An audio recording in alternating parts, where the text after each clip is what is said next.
할렐루야. 여러분 반갑습니다. 이곳에 우리 한미교회에 오신 모든 성도님들을 환영합니다. 서로 이렇게 좌우로 앞뒤로 보시면서 오늘도 나오셨군요. 정말 잘 오셨습니다. 반갑습니다. 인사해 보겠습니다. 네, 저희 목마른 사슴 찬양하겠습니다. 저희가 아버지 말씀 갈급해서 이곳에 나왔습니다. 찬양합니다. 목마른 사슴 시냇물을 찾아. 목마른 사슴 시냇물을 찾아 헤매이듯이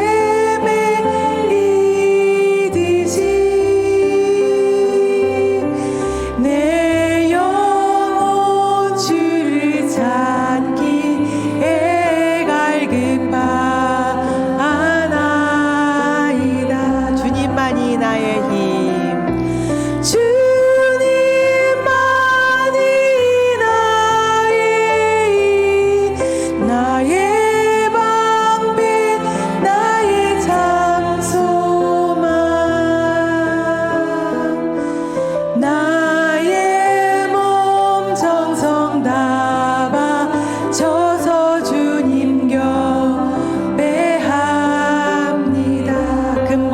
귀한 나의 주님, 금보다 귀한 나의 주님, 내게 만족 주신 주, 당신만이 나의 기쁨, 당신만이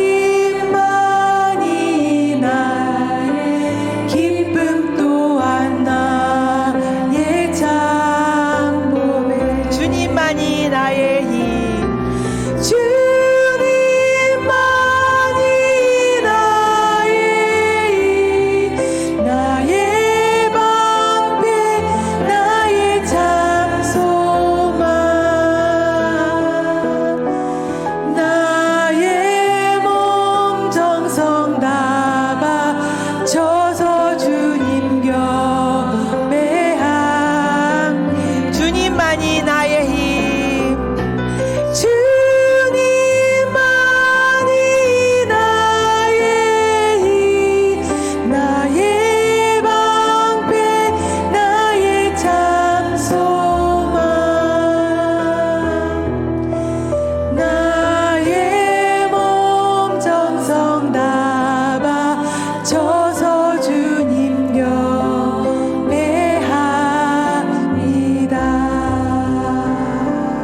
아멘, 아멘. 자, 이제 다 같이 일어나셔서 박수 치면서 신나게 찬양하시겠습니다.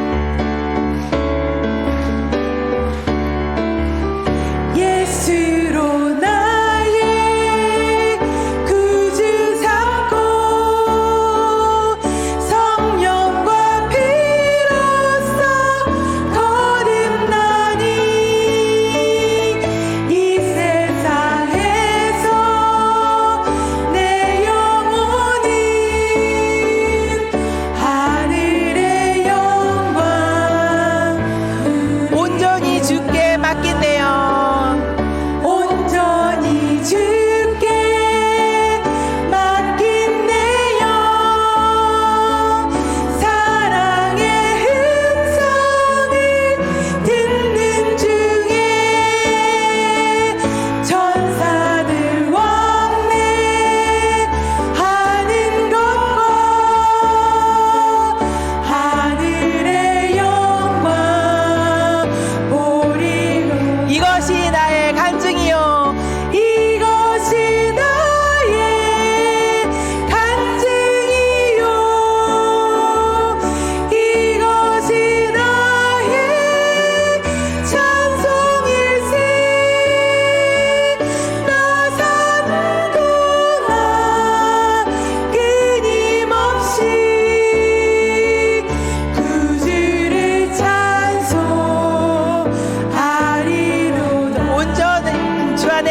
앉아주십시오. 자리에 앉아서 저희들 시선 찬양하겠습니다.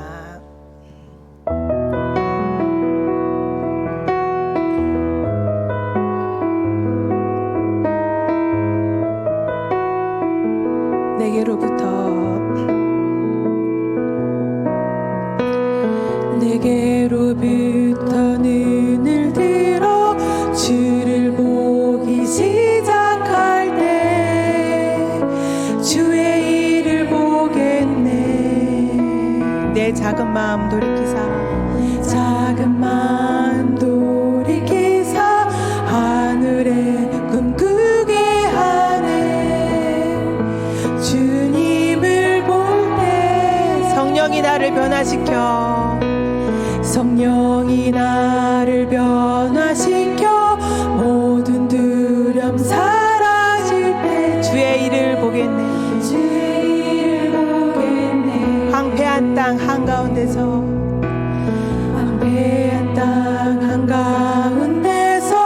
주님 마음 알게 되리. 주님을 모든 시선 주님께 드리고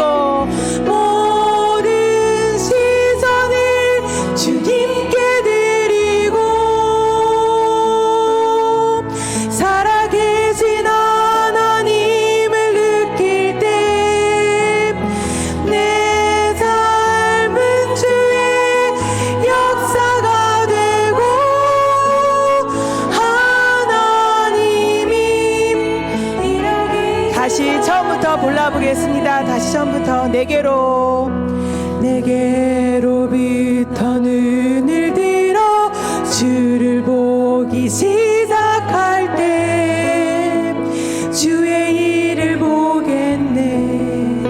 내 작은 마음 돌이키사 하늘에 꿈꾸게 하네. 주님을 성령이 나를 변화시켜 모든 두려움 사라질 때 주의 일을 보겠네. 황폐한 땅 한가운데서 주의 마음 알게 되리. 주님을 볼 때 모든 시선을 주님께 드리고 살아계신 하나님을 느낄 때 내 삶은 주의 역사가 되고 하나님이 일하기 시작. 모든 시선을 주님께 드리고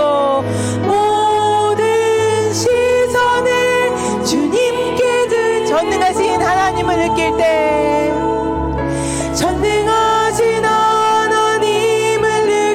때 세상은 주의 나라가 되고 하나님이 일하기 시작. 모든 시선을 주님께 전능하신 하나님을 느낄 때 세상은 주의 나라가 되고 하나님이 일하기 시작하네. 잠시 기도하시는 시간 갖겠습니다. 저희가 모든 것을 다 내려놓고 오직 아버지께 집중할 때만 아버지께서 일한다 하셨습니다. 그때가 아버지의 때가 아닐까 생각합니다. 우리가 언제 아버지께서 답을 주실까 기도하지만 저희가 그 답을 기다리기보다는 아버지께 오로지 집중하고 모든 시선을 아버지께 드리고 아버지가 일하시기를 기다리는 게 맞다고 봅니다. 지금 이 시간 아버지께 집중하고 아버지께 나아가는 기도하시겠습니다.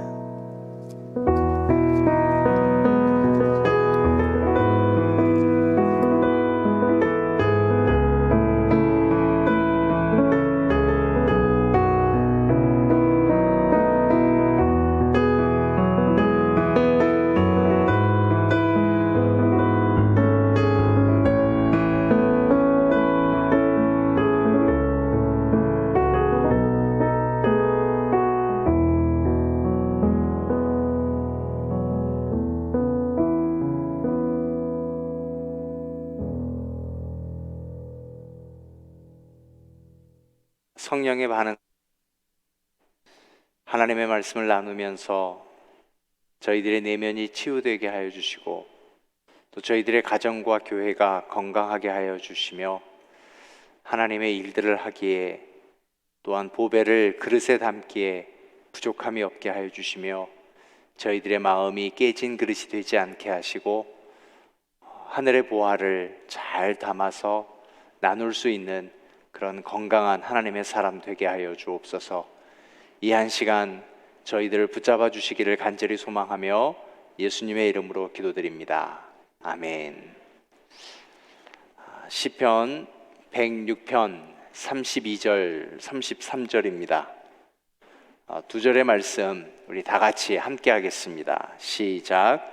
그들이 또 무리바 물에서 여호와를 노하시게 하였으므로 그들 때문에 재난이 모세에게 이르러나니 이는 그들이 그의 뜻을 거역함으로 말미암아 모세가 그의 입술로 망령되이 말하였음이로다. 아멘.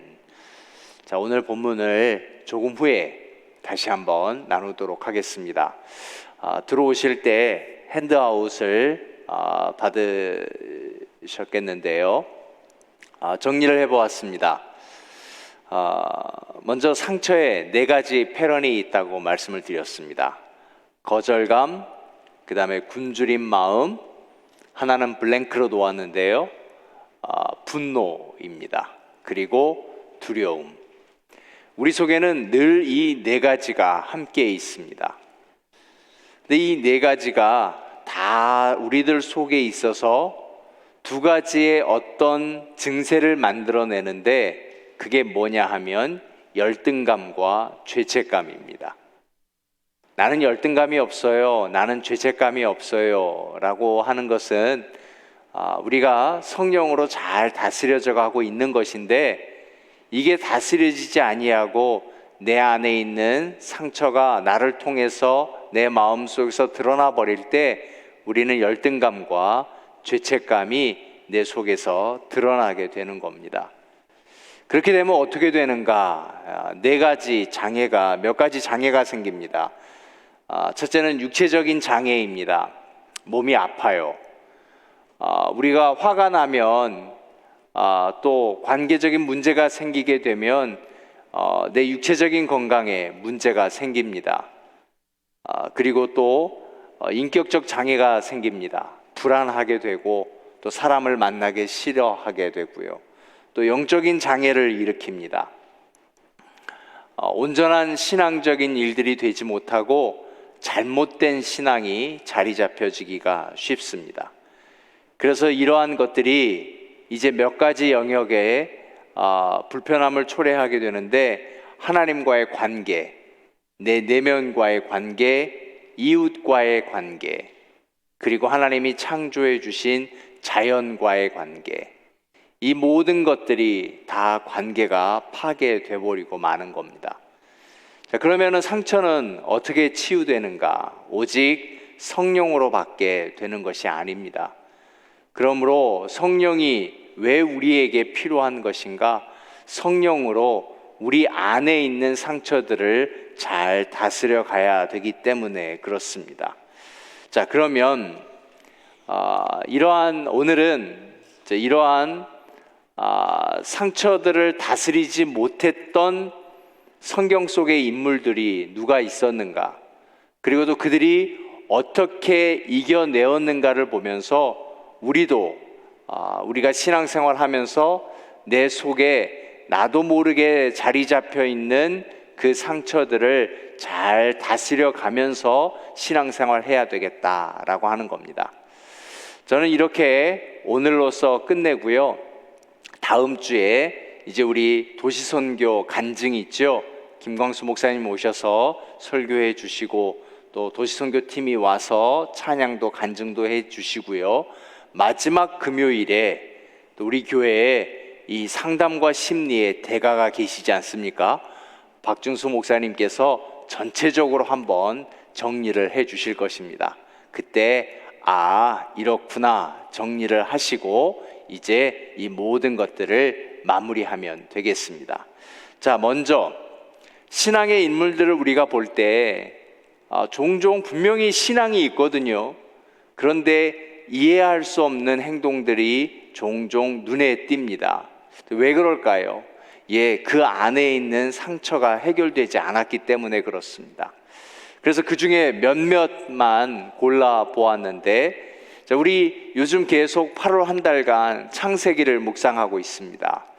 창세기를 묵상할 때마다 나오는 가인과 아벨 사건이요. 가인이 아벨을 죽인 사건은 인간의 죄가 얼마나 무섭게 퍼져가는 것을 볼 수가 있습니다. 그런데 가인이 아벨을 죽이는 사건은 가인에서부터 시작된 것만은 아닙니다. 아담과 하와가 하나님을 떠나게 되니까 그 하나님을 떠났던 무서운 일이 가인에게서부터 시작되는 것입니다. 자, 그러면 왜 가인은 아벨을 죽였을까요? 성경에 표현되어 있는 것은 하나님이 가인의 제물을 받지 않았다 하였는데, 우리가 새벽에 묵상을 하였듯이 그것은 제물의 문제가 아니었습니다. 분명히 하나님은 가인에게 얘기하셨습니다. 죄가 너의 앞에 있으니까 그 죄를 다스려라 라고 하였던 것은, 하나님은 누구보다도 가인의 내면을 잘 알고 계셨습니다. 가인의 내면을 알고 계셨다라고 하는 것은 가인의 삶을 계속 지켜보고 계셨다라고 하는 겁니다. 그래서 하나님은 늘 가인에게 대화를 시도하셨던 거죠. 사실 아벨에게는 그러지 않았습니다. 그만큼 하나님은 가인에게 관심을 두고 대화를 시도하셨던 것입니다. 그래서 가인의 안색 변함도 하나님이 보셨잖아요. 너의 안색이 변하게 된 것은 어찌 됨이냐? 내 속에 왜 분노가 있느냐? 하나님은 그 내면을, 그 분노를 치유해 주시기 위하여서 가인에게 접근한 것입니다. 근데 가인은 그러지 않았죠. 이 분노라는 게 항상 위로 올라가지 아니하고 아래로 올라갑니다. 분명히 하나님이 원망스러운 것이잖아요. 내 재물을 받지 않았고 나를 거절한 것이기 때문에. 그런데 지난주에도 말씀드렸듯이 상처는 항상 무의식 속에 있습니다. 그래서 우리가 알기가 힘들어요. 근데 이 무의식 속에 있던 것이 의식의 세계에서 어떤 게 딱 맞아 떨어지면 나와버린다라는 거죠. 하와에서부터 시작된 거예요.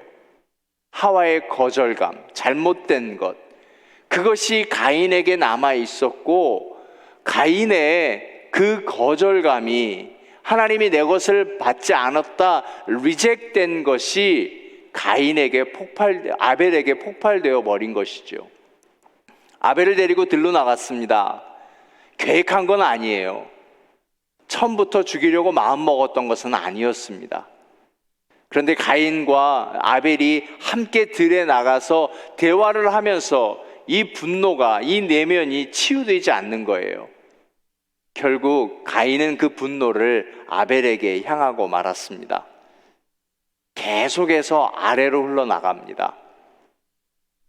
엄마와 아버지의 분노가 해결되지 아니하면 고스란히 그 자녀가 어려움을 당하는 것입니다. 항상 사건 보세요. 어떤 총기 사고가 났다, 뭔가 어렵다 그러면 위로 올라가지 아니하고 항상 아래로 내려가지 않습니까? 흑인이 어려움을 당합니다. 뉴욕에서는 계속 지금 아시안이 어려움을 당하고 있습니다. LA 폭동 때에도 얼마나 많은 한인들이 피해를 입었습니까? 그래서 옛날 어르신들이 그 집 며느리의 스트레스를 어떻게 알 수 있느냐? 집에 가보면 바가지가 몇 개 깨져 있는지, 키우는 강아지의 옆구리의 상태를 보면 그 집 며느리의 내면을 들여다볼 수 있다고 그러지 않았습니까?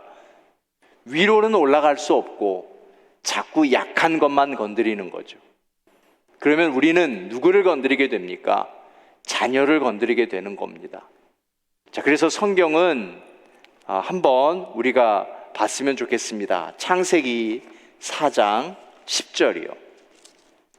새벽에 묵상했던 것이지만 너무나 충격적인 말씀이라 한번 같이 읽었으면 좋겠습니다. 창세기 4장 10절 찾으셨습니까? 함께 읽겠습니다. 시작. 이르시되 내가 무엇을 하였느냐? 내 아우의 핏소리가 땅에서부터 내게 호소하느니라.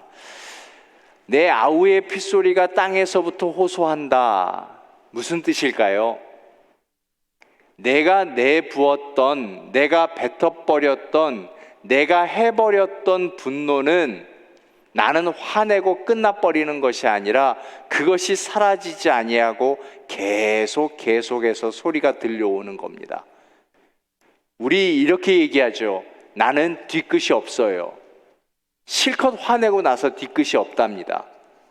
그러면 그 분노를 받은 사람은요, 그 사람은 또 그 속에서 분노를 약한 사람에게 쏟아내게 되어 있는 겁니다. 그래서 그 분노를 받았던 사람은 땅에서 계속 핏소리가 들린다고요. 육체적 장애가 올 수밖에 없어요. 분노를 받았으니 잠을 이룰 수가 없죠. 잠을 이룰 수가 없으니 식습관이 바뀌어져요.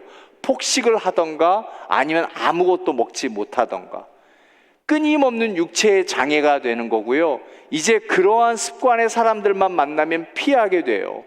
불안하게 돼요. 영적인 장애가, 인격적인 장애가 생겨나고 영적인 장애가 생겨나는 겁니다. 이 분노나 거절감으로써 상처를 받게 되면은요, 심각한 영적인 장애, 신앙적인 문제가 생기는데 하나님과 거래를 하는 겁니다. 하나님 제게 축복을 주세요. 이러이러한 축복을 주시면 제가 그때 11조 할게요. 뭔가 보여야만 하나님 앞에 한다. 하나님과의 거래만 한다라는 겁니다. 그렇게 되면 인조이가 없습니다.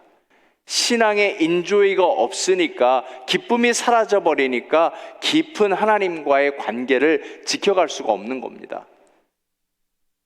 그건 결국 또 성도와의 관계도 깨어지게 되는 거죠. 자꾸 피해지는 겁니다. 이러한 관계가 끊임없이 이어가니까 교회 안에는 작은 것으로 인하여서 끊임없이 핏소리가 들리게 되는 겁니다. 누구에서부터 끝내야 되는 걸까요? 나에게서부터. 나의 성령 충만함에서부터 이런 것들이 다스려져야 한다라고 하는 겁니다. 그래서 분노는 항상 약한 사람을 찾아서 쫓아다니게 되어 있는 거죠. 이것이 바로 가인이 다스리지 못했던 상처가 나아버렸다라는 겁니다. 언제요? 예배 후에요. 예배가 성령을 충만해야 하는 그런 자리여야 되는데, 예배 가운데 성령 충만하지 못하니까 예배 후에 그런 끔찍한 일이 벌어지게 된 것입니다. 그래서 우리는 예배 가운데 성령의 충만함이 얼마나 중요한 것인가. 어떠한 모임이든 어떠한 자리이든 하나님, 내가 그 자리에서 성령의 충만함을 다시 한번 채워지게 하여 주옵소서. 그렇게 기도하고 준비하고 오는 것이 모든 예배에 참여하는 바른 자세인 것 같습니다. 그래서 허겁지겁 와서는 안 되는 거예요. 항상 준비해서 나아가는 것, 그것이 우리의 자세이다라고 하는 겁니다. 자, 그 다음에는 야곱입니다. 야곱은요, 성경에서 상처의 왕자라고 할 정도로요, 정말 모든 상처를 다 가지고 있는 사람입니다. 성경은 정말 재미있게 야곱의 상처를 그대로 보여줍니다. 야곱이 어떤 상처의 삶을 살았는가 하면은요, 오죽하면 발 뒤꿈치를 잡고 나옵니까? 태중에서부터 싸운 거예요. 누가 먼저냐 할 정도로요. 굉장히 어려웠던 거죠. 자, 그러면은 야곱의 아버지부터 올라가 볼까요? 야곱의 아버지 이삭입니다. 이삭이 누굽니까? 아브라함이 그렇게 기도하고 기다리고 그래서 100세 얻은 아들이 이삭 아닙니까? 그 아들, 물론 또 하나의 아들이 있었지만 잘못된 속에서 하나님의 순종함을 기다리지 못해서 나온 아들이었고, 또 그 아들은 방황하는 자가 되었고, 이삭, 그가 바로 장자였었습니다. 유일하게 하나님 앞에서 또 아브라함 앞에서 사랑받는 존재였었습니다. 그런데 꼭 이런 것도 이어지는 걸까요? 이삭도 결혼하고 20년이나 지났는데 아이를 갖지 못했어요. 20년 만에 아이가 생긴 건데 이제 쌍둥이인 거예요. 근데 이삭의 관념 속에서도 장자, 먼저 나온 하나님의 사람, 그 축복권, 이것이 이삭에게 있었어요. 그러니 태중에서부터 에서와 야곱은 치열한 싸움을 가질 수밖에 없었죠. 발 뒤꿈치라도 잡고 나와서 어찌됐던 동등함을 요구했던 것 같아요. 자, 그래서 야곱은 이제 태어나면서부터 늘 자기는 첫째가 아니라고 하는 것, 장자가 아니라고 하는 것, 이 굶주린 마음이 속에서 생겼던 거예요. 이 형과의 대화를 보십시오. 그러던 어느 날 딱 걸리는 게 있었어요. 팥죽을 좀 줄래? 그러니 건강하지 못한 상처가 있는 야곱이다 보니까 영적인 장애가 있고 또 모든 내면적인 인격적인 장애가 있습니다. 형이 달래는데 주지 않고 어떻게 하죠? 거래를 합니다. 장자권을 나한테 팔아라. 사실 그게 그렇게 중요한 건 아닌데 아버지에게는 동일한 사랑이어야 되는 거잖아요. 그런데 야곱의 상처는 아버지를 제한시켜 버립니다. 아버지는 에서만 사랑하고 나를 사랑하지 않는다. 그래서 성경은 이것도 보여줘요. 에서는 사냥을 하는 자이고 야곱은 그 성격이 조용했다. 근데 우리는 그냥 읽어버립니다. 조용했다. 근데 그것이 야곱의 어린 시절이에요. 어린 시절 조용하면 문제가 있는 거 아니에요? 아이는 아이여야 돼요. 문제 일으켜야 돼요. 까불어야 돼요. 조용했다. 내면에 상처가 있었다. 문제가 있었다. 형과의 관계가, 부모와의 관계가 좋지 않았다라는 거예요. 아니나 다를까 영적인 장애, 관계적인 장애로 인하여서 그 축복권을 가지고 딜을 하잖아요. 그리고 갖고 도망갑니다. 리브가는 불쌍했어요. 그래서 야곱을 도와줬죠. 그냥 불쌍해서. 이 둘째의 그 서바이벌 스킬이 너무 불쌍해서 그냥 도와줬습니다. 야곱의 상처가 끊임없이 드러나는 게 아버지가 분명히 나를 만질 터인데 얘는 털이 없네? 아버지의 그 부분, 그건 아무도 몰라요. 리브가가 아버지의 남편의 습관을 알지 못했고 형 에서도 아버지의 습관을 알지 못했고 오직 상처받았던 그 야곱만 알았던 거예요. 정말로 만졌고요. 또 그것을 기묘하게 속여서 장자권을 얻어낸 다음에 도망가죠. 여러분, 자녀를 키우면서 자녀가 다 성장한 이후에 뜬금없이 옛날 얘기하는 거 있죠? 그거 분명히 상처예요. 제 아내는 딸 셋이 자라왔는데 저희 장인이 항상 큰딸만 잡았나 봐요. 그냥 잘 훈계를 하면 좋은데 언젠가는 파리채로 때리셨나 봐요. 항상 여름에 파리채만 나오면 나옵니다. 나는 저 파리채로 맞았어. 장인은 절대로 그런 적 없다는 거예요. 장모님도 몰라요. 그 두 동생들도 몰라요. 언니 언제 파리채로 맞았어? 맞은 사람만 알죠. 상처받은 사람만 안다라는 거예요.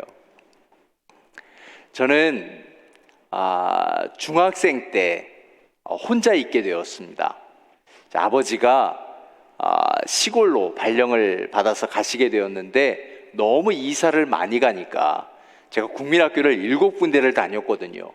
그러니까 안 되겠다 판단하셨는지 너는 이모 집에 있어라. 동생만 데리고 간다.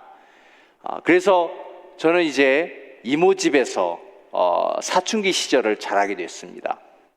저희 이모는 자녀가 4 있어요. 그래서 얼마나 바쁘시겠어요. 제가 중간에 들어왔기 때문에 있는지 없는지 잘 모르시는 거예요. 이모부께서 치킨을 사오시면 내릇은 우르르 가잖아요. 저는 불러야 갈 수 있어요. 안 부르면 그냥 방 안에만 있는 거예요. 한참 있다가 사촌 누나나 이모가 훈이는 어딨어? 그러면 그제서야 제가 나가는 거예요. 그 덕분에 눈치는 참 빨라져서 제가 눈치로 목회는 하고 있습니다.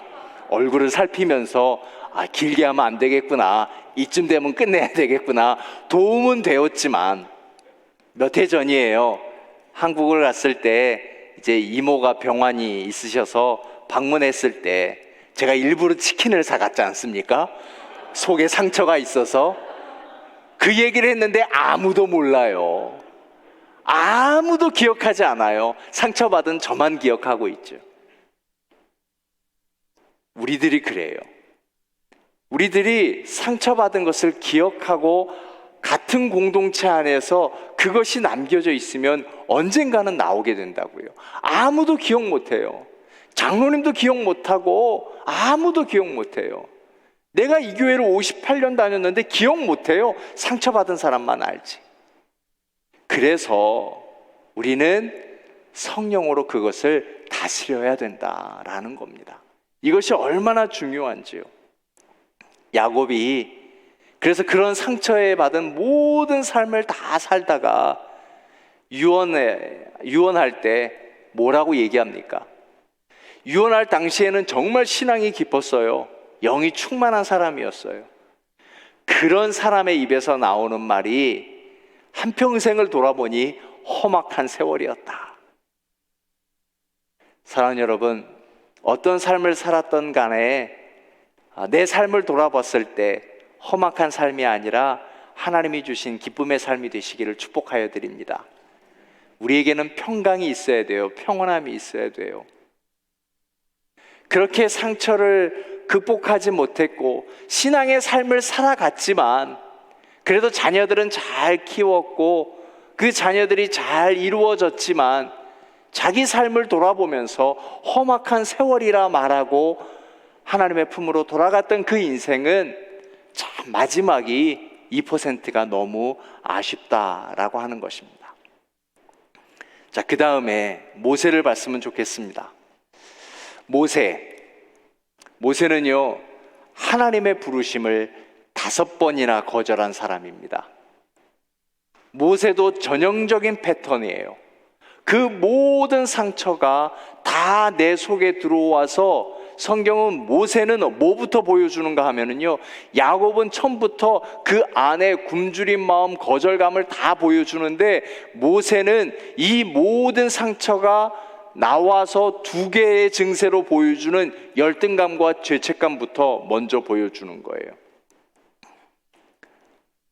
자, 모세가 애굽에서 그 군인을 죽이잖아요.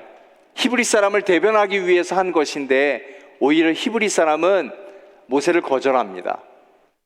모세는 어디에도 속하지 못했어요. 히브리 사람이면서 모세는 히브리 사람이 아니라 그러고, 또 애굽의 그 로얄 패밀리 속에서도 그 속에서도 거하지 못하고 너는 피가 히브리 블러드니까 너는 히브리 사람이다, 어느 쪽에도 거하지 못하고 결국 그 열등감과 분노로 인하여서 사람을 죽인 다음에 그는 40년 동안 숨어 지내야만 했었습니다. 40년 동안 숨어 지낼 때 하나님은 꾸준히 끊임없이 모세의 내면을 만지셨고 만지시면서 모세를 불렀습니다. 모세야, 이제 나와 같이 일할래? 40년이 지났어요. 어마어마한 세월이에요.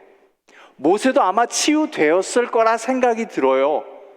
그런데 40년이 지난 다음에 하나님이 콜링하니까 모세는 왜 저예요? 저 못해요. 거절해버립니다.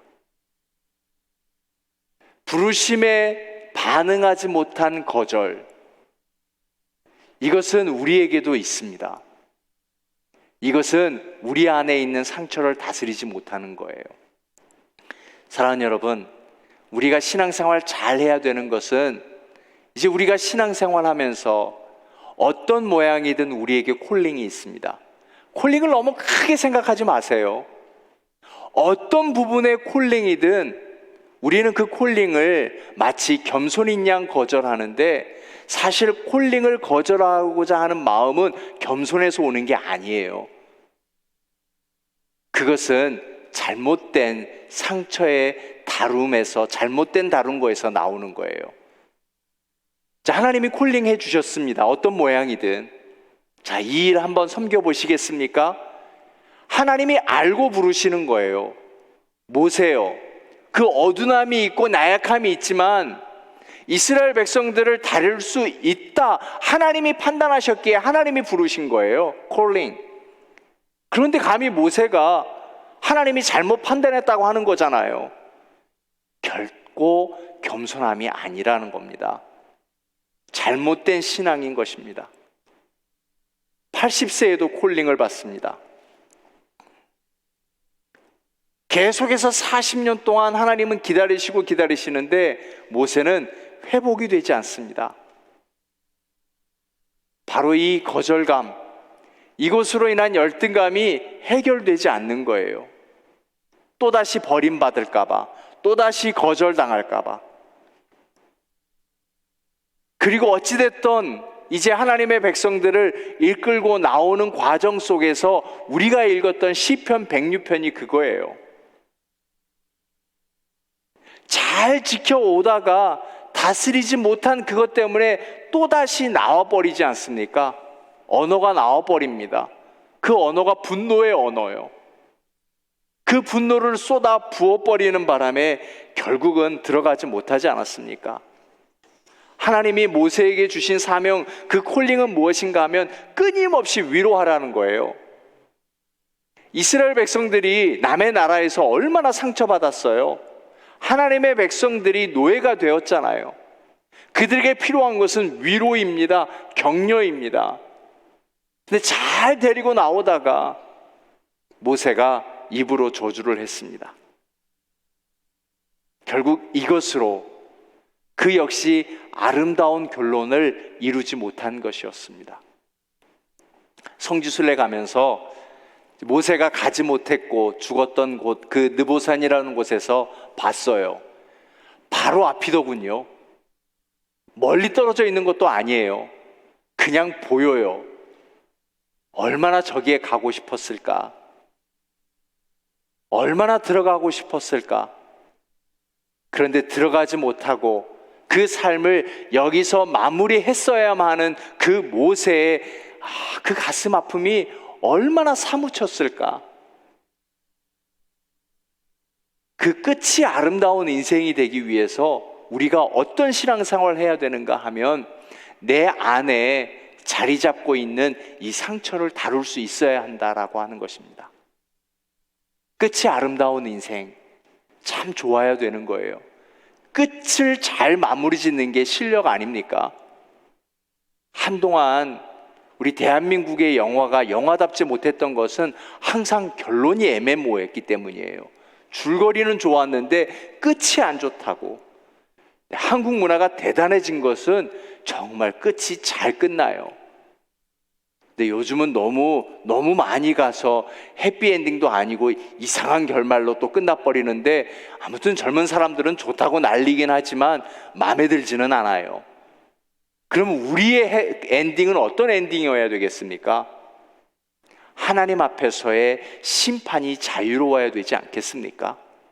하나님 앞에서 부끄러워야 되지 않아야 되겠습니까? 그래야 되지 않겠습니까? 그러기 위해서 우리가 어떤 신앙생활을 해야 되는가?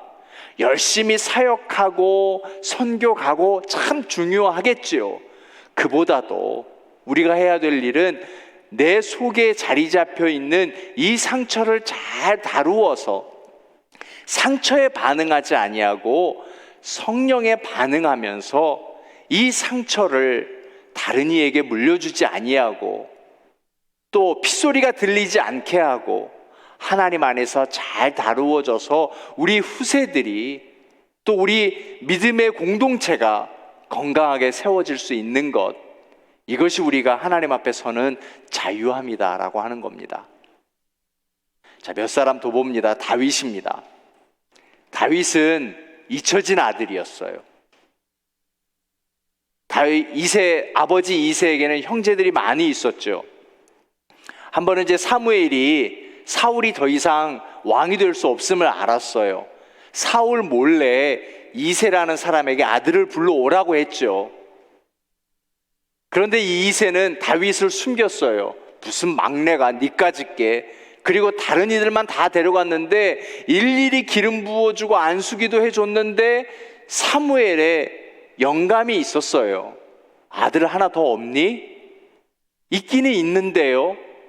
그게 바로 다윗이었어요. 그러니 골리앗과 싸우는 현장에 가서도 형들이 얼마나 조롱합니까? 네가 왜 왔니?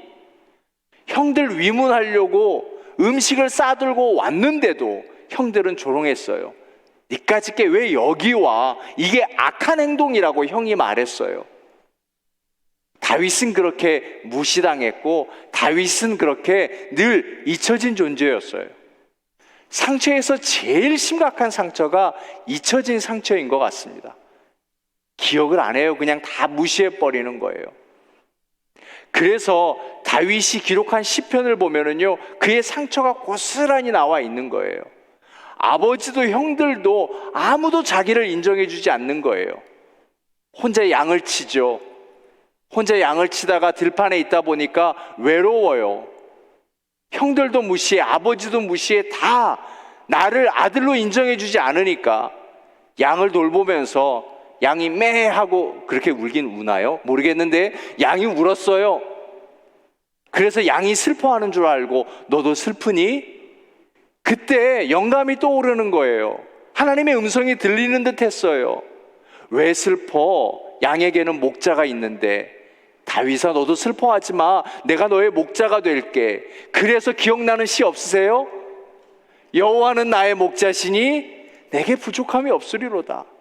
우리는 그 시편을 읽으면서 와, 멋지다 멋지다 하는데, 그렇지, 하나님 한 분만으로 나는 만족해야지, 부족함이 없지 하지만은요, 다윗이 그토록 무시당했고 너무너무 외로웠고 그가 맺을 수 있는 친구는 오직 양떼밖에 없었는데, 양이 그냥 울기에 양도 슬퍼하는 줄 알고 하다가 영감 얻어서 하나님 앞에 불렀던 찬송이 여호와는 나의 목자시니 내게 부족함이 없으리로다. 또 하나 들어보실래요? 여호와 우리 주여, 주의 이름이 온 땅에 어찌 그리 아름다운지요. 사람이 무엇이건대 주께서 생각하시며. 도대체 내가 무엇인데 인정받지 못한 나를 하나님이 인정해 주시고, 인자가 무엇이간데 주께서 저를 공고하십니까? 내가 어떤 존재인데 하나님 나를 세우셔서 하나님의 일을 하시려고 하십니까? 이제 이해되세요? 다윗의 상처가요? 그런 그가 광야에서 억척스럽게 이겨내더니 왕궁에 오니까 확 무너져 버리잖아요. 왕궁에 와서 무너지니까, 그 상처가 다스려지지 않으니까 결국 나오게 되는 건 또 어떤 일을 벌이는 겁니까? 자신의 신하를 죽여요. 또 그 신하가 죽기 위해서는 몇몇 사람이 더 죽어야만 했었죠. 하나님 앞에서 참 부끄러운 죄를 저지르고 마는 것입니다. 얼마나 뛰어난 영성의 사람이 얼마나 비참해지는가. 그것은 외부의 환경이 아니었어요. 배신과 전쟁이 아니라 자기 안에 있는 상처를 다루지 못하니까 그 영성이 확 무너져 버리고 비참해지더라라는 거죠. 그것을 보면서 우리가 상처를 다스리는 것이 얼마나 중요한 것인가. 내가 비참해져 버리는 건 한순간입니다. 광야가 아니에요. 왕궁이라고요. 한참 우리가 일어설 수 있을 때 조심해야 되는 것이고요, 내 상처를 다스리지 못하면 한순간에 그것이 무너지게 되는 거예요. 계속 내리막이 되는 거잖아요. 다윗은 다시 한번 그것을 하나님 앞에 엎드리면서 우슬초로 정결케 해달라고, 씻게 해달라고 끊임없이 성령의 충만함으로 다윗은 늘 성령의 시대를 살아가면서 다시금 자기 상처를 누르고 있었던 것입니다. 우리는 언제나 성령의 시대여야 되는 거예요.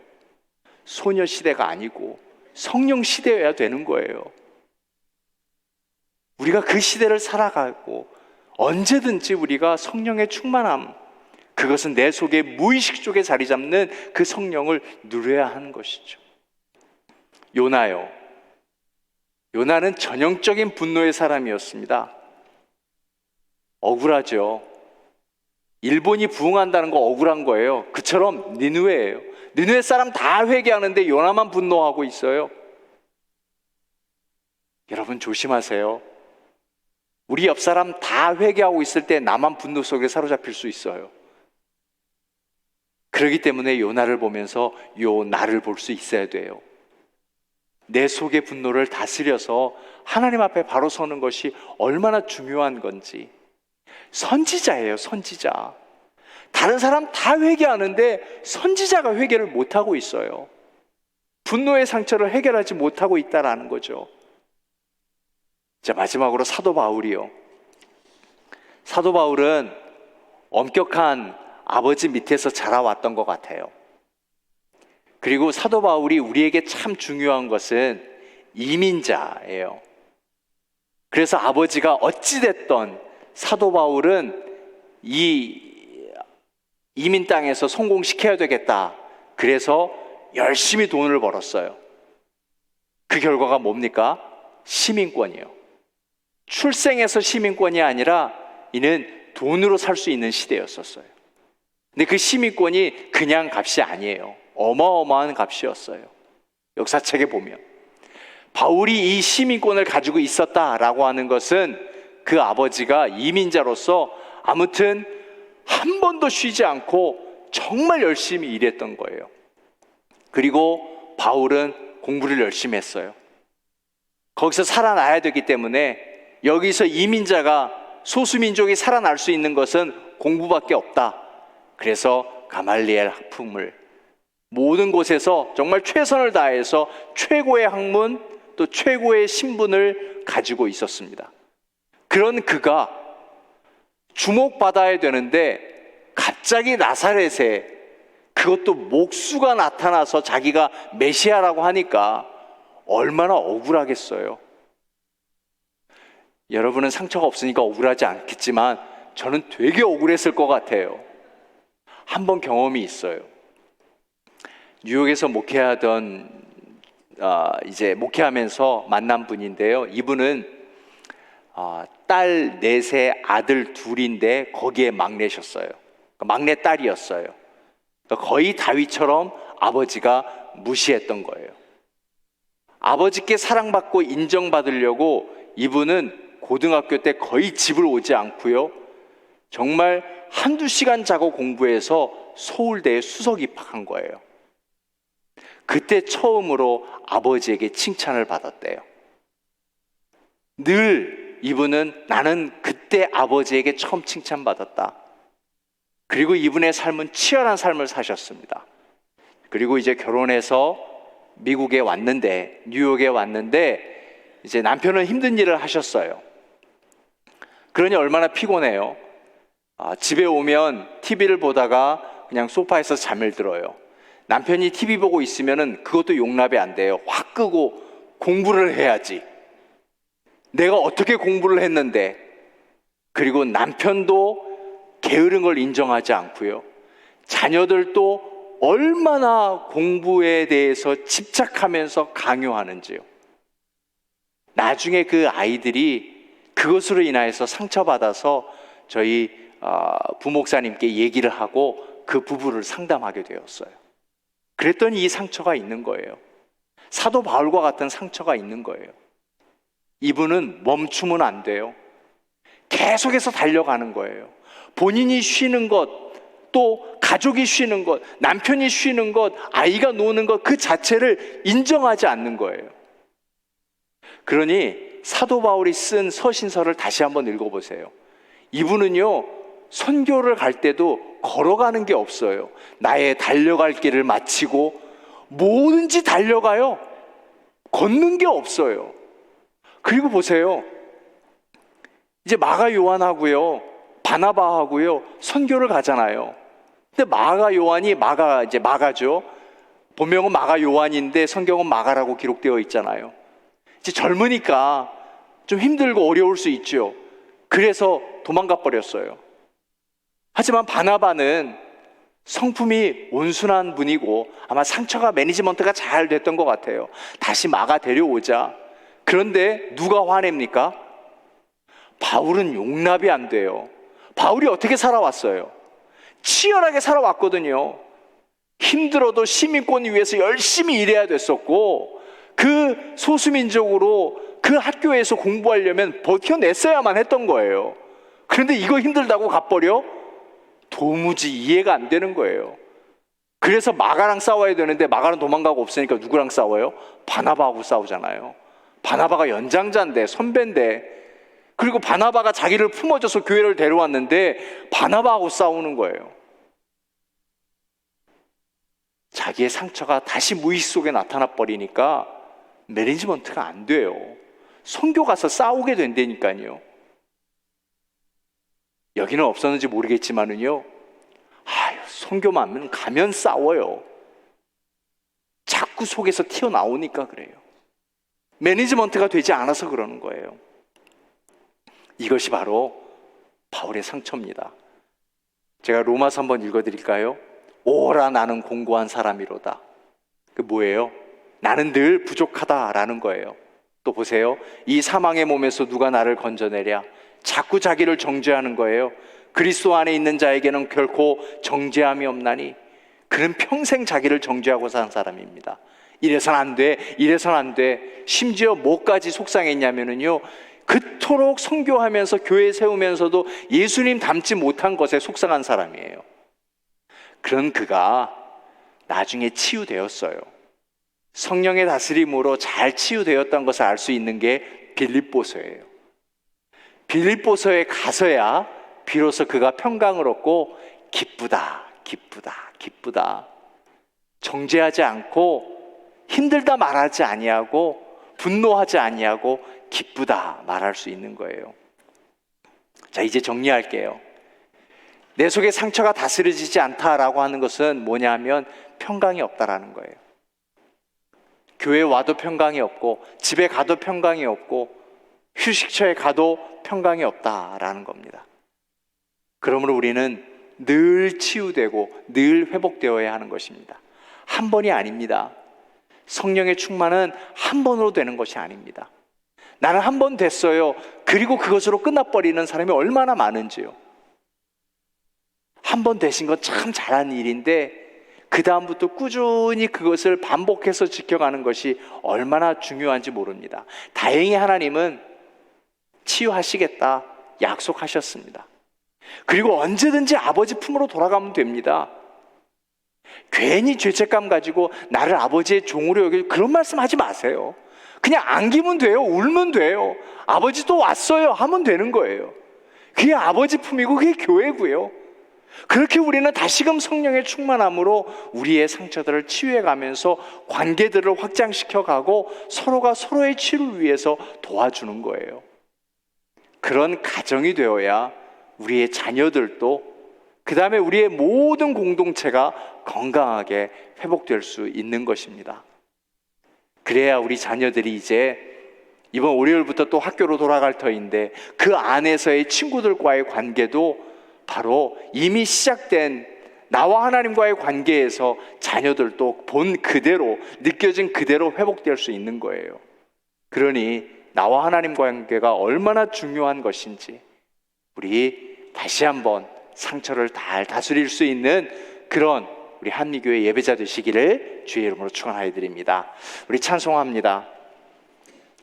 우리 찬송 부르신 후에 내 분노 때문에 피 흘렸던 것, 정죄받았던 것, 또 나의 불안감 다 걷어가 주시고 평강 주시옵소서. 우리 함께 기도했으면 좋겠습니다. 함께 찬양합니다.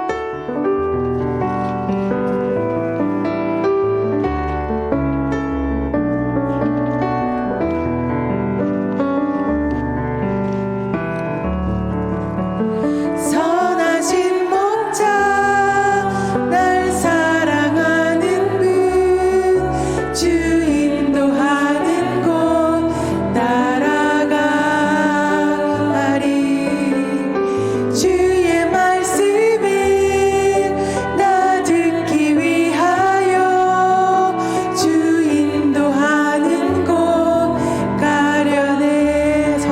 목자 선하신 목자 날 사랑하는 분 주 인도하는 곳 따라가리 주의 말씀을 나 듣기 위하여 주 인도하는 곳 가려네 나를 푸른 초장과 쉴만한 물가로 내 선하신 목자 날 인도해 험한 산과 골짜기로 내가 다닐지라도 내 선하신 목자 날 인도해 내가 푸른 초장과 나를 푸른 초장과 쉴만한 물가로 내 선하신 목자 날 인도해 험한 산과 골짜기로 내가 다닐지라도 내 선하신 목자 날 인도해 우리 함께 기도합니다. 선하신 목자 되신 우리 주님이 분명히 나를 만나주시고 치유해 주신다고 했습니다. 내가 분노 때문에 피 흘렸던 것, 또 정죄받았던 것, 내 속에 있는 모든 불안감 하나님 다 걷어가 주시고 내 상처가 치유되고 평안하게 하여 주옵소서. 우리 이 시간 다 같이 통성으로 기도합니다. 은혜로우신 아버지 하나님 감사합니다. 하나님 저희들 속에 불안감이 또 거절의 상처가 굶주린 마음이 하나님 이러한 것들이 자리 잡고 있으며 열등감과 죄책감이 하나님 나를 괴롭혀 오고 있습니다. 그래서 육체적인 장애로 관계적인 것으로 영적인 하나님 문제가 있습니다. 하나님 이것을 이겨내게 하여 주옵소서.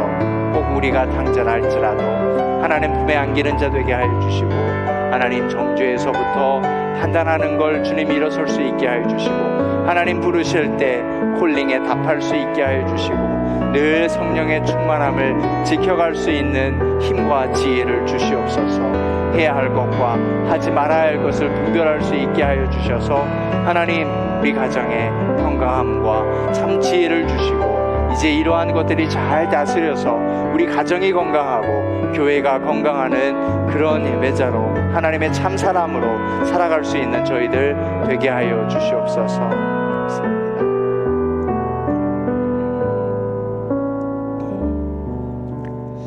하나님, 내 안에 상처는 분명히 있습니다.